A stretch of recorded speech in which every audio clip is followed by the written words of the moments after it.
Desde los tiempos violentos del presente y los bajos fondos de la historia, llega y dispara su columna Emiliano Tuala.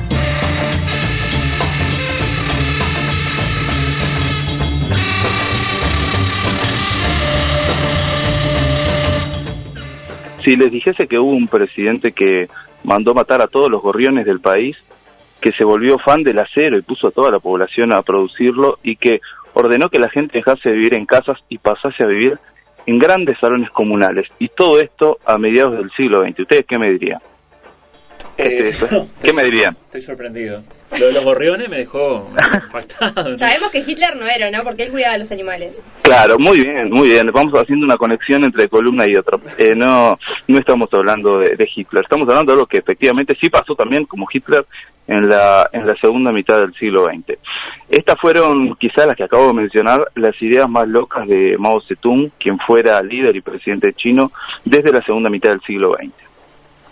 En esta columna contextualizaremos brevemente a Mao y su República Popular para luego adentrarnos en tres de sus caprichos más disparatados, los cuales impulsó desde la presidencia, y finalmente vamos a permitirnos algunas reflexiones sobre el poder sin límites.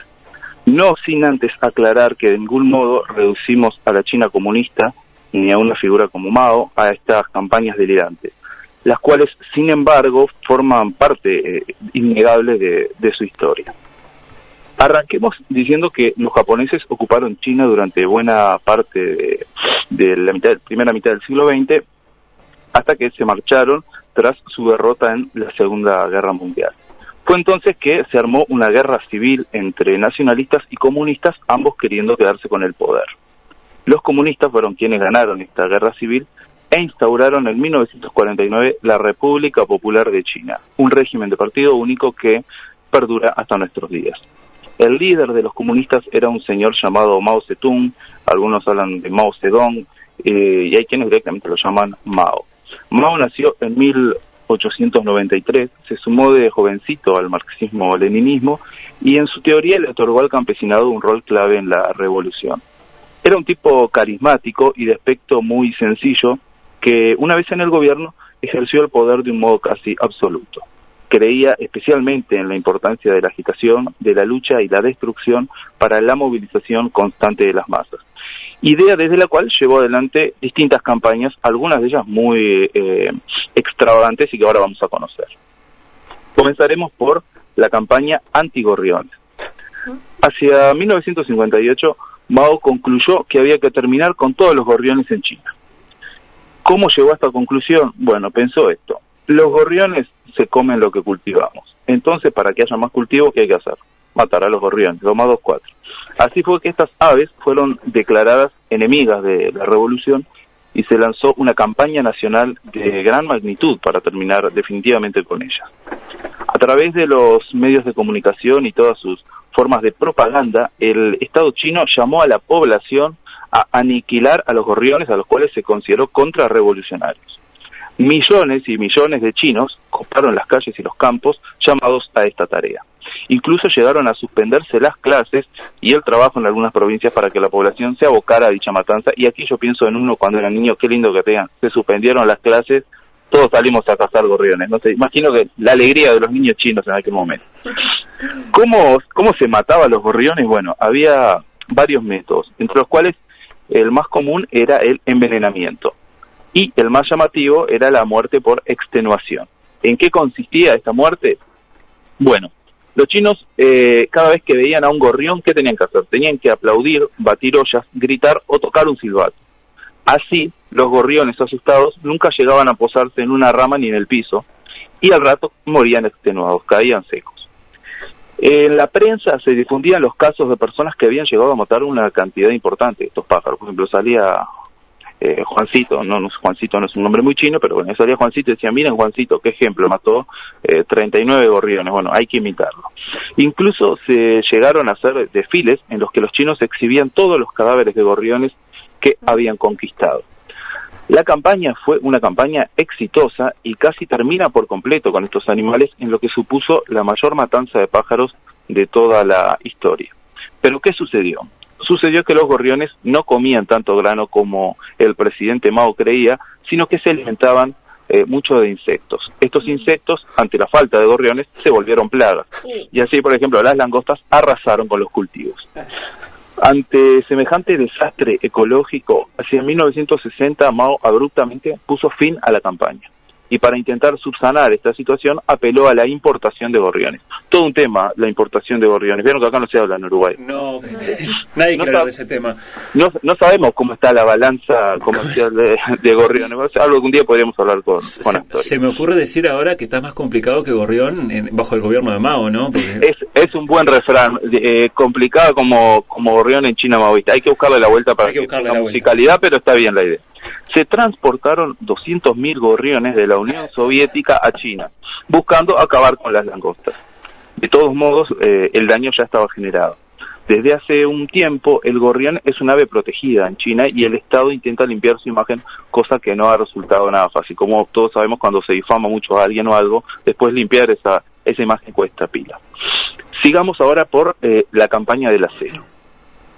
Un día de fines de 1957, Mao dijo que había que superar a Gran Bretaña en 15 años y a Estados Unidos en 10, tomando la producción de acero como medida del progreso y desarrollo de un país.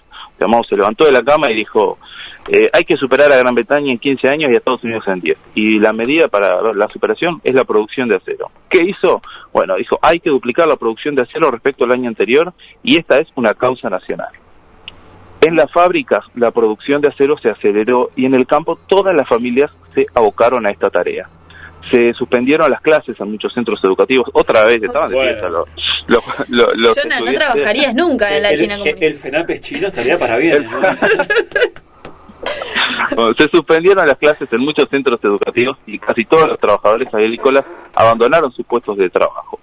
Por todas partes se juntaban pequeños grupitos de personas que armaban un horno casero para fundir acero. Los chinos estaban obligados a tirar en estos hornos todas las cosas de metal con que contasen.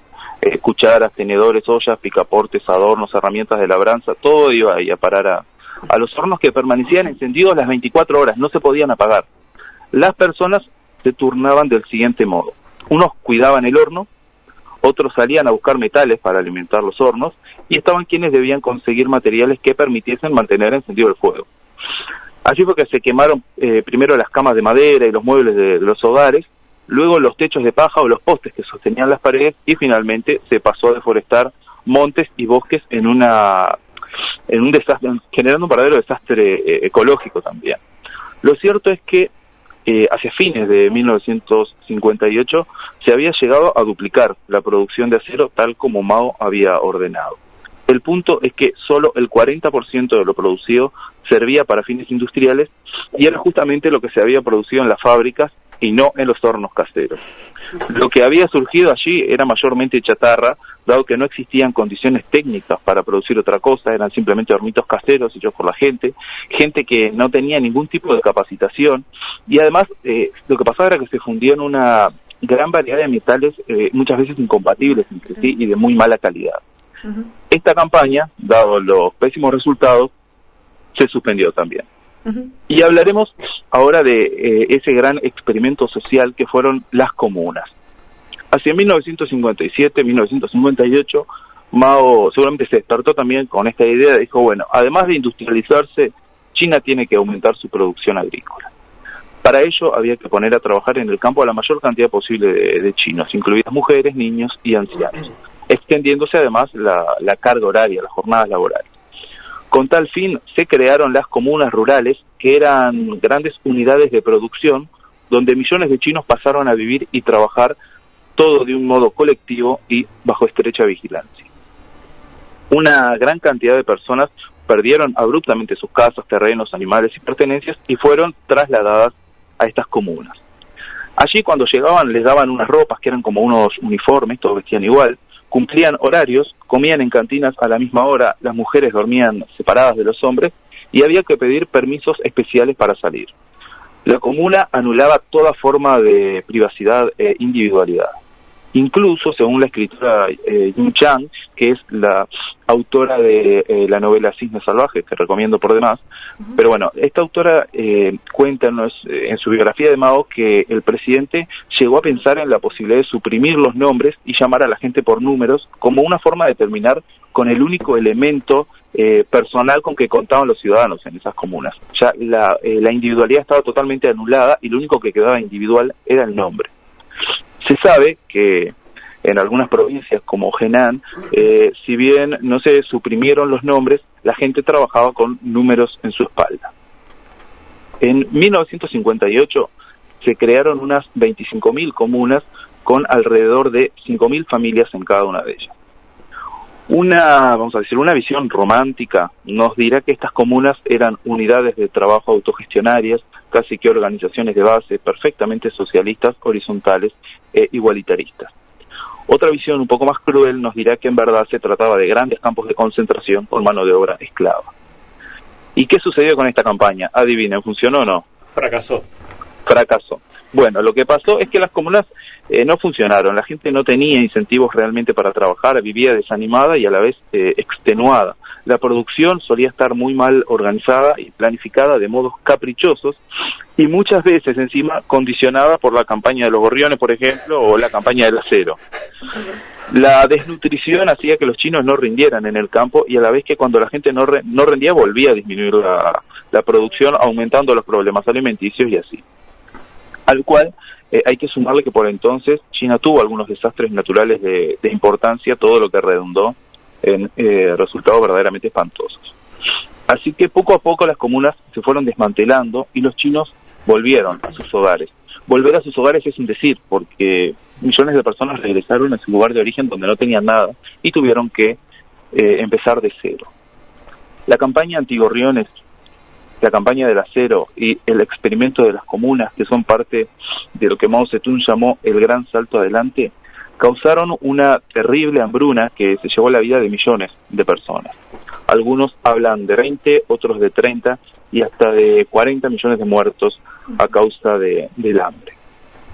Hubo, ya para finalizar, hubo numerosos expertos que le advirtieron a Mao que los gorriones eran necesarios como parte del equilibrio ecológico del campo.